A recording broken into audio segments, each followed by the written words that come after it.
Hi, good evening.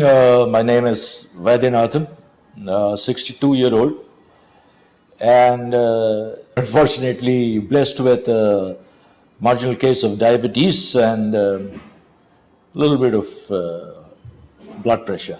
A few months back, that in my evening walks, daily walks which I do, I was getting some kind of pain in my calf muscles, both with this, and I discovered repeatedly the name of Dr. Balakumar coming up. Pretty much at every clinic close to me or facility close to me, it was Dr. Balakumar's name, and he heard me through, and then he asked me to go for CT angio and for Doppler. He said, get those two done and we'll see how that shapes up, and then we'll discuss further. And also the recovery times are fairly swift, and with no side effects, it's brilliant.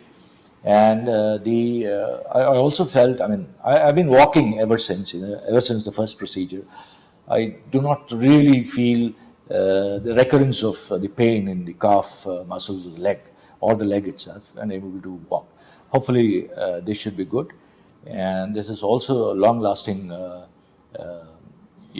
effect, is what I'm told.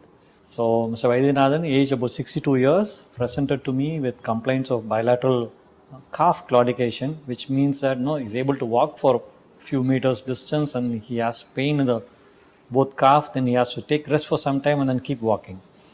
So obviously he had symptoms of peripheral vascular disease. So through some connections he had approached me, and then I had evaluated by using Doppler and CT angiogram. Surprisingly, clinically when I evaluated, his lower limb pulses below the knee joint were not felt. So the femoral pulses, the groin pulses are very well palpable, but below the groin the pulses were weak, and the ankle pulses were quite weak. It's almost like not able to be felt.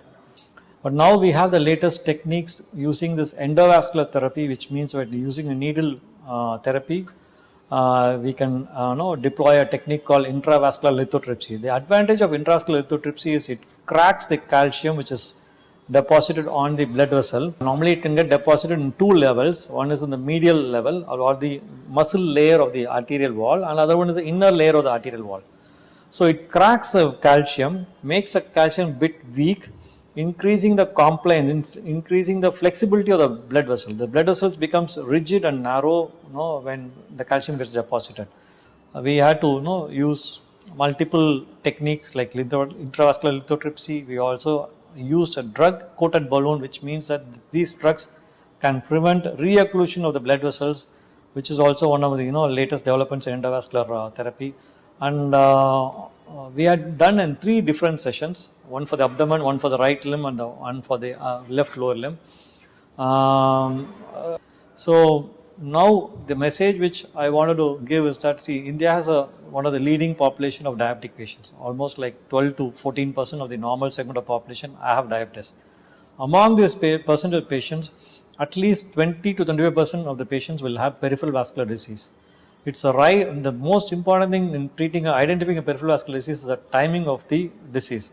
If a patient comes with an ulcer, non-healing ulcer or a gangrene, it may be difficult to get the results as good as if you come early, you may get a very good result. But if you come late, the risk of losing the toe or losing the limb is in addition to whatever we can save. So I would advise all the patients who have diabetes for more than 10 years, for chronic smokers, who have in addition problem of kidney disease, in addition problem of coronary artery disease, to get screened with a vascular surgeon to identify the problem well in advance, so that they could also prevent from losing their limb and having painful ulcers and have a better quality of life.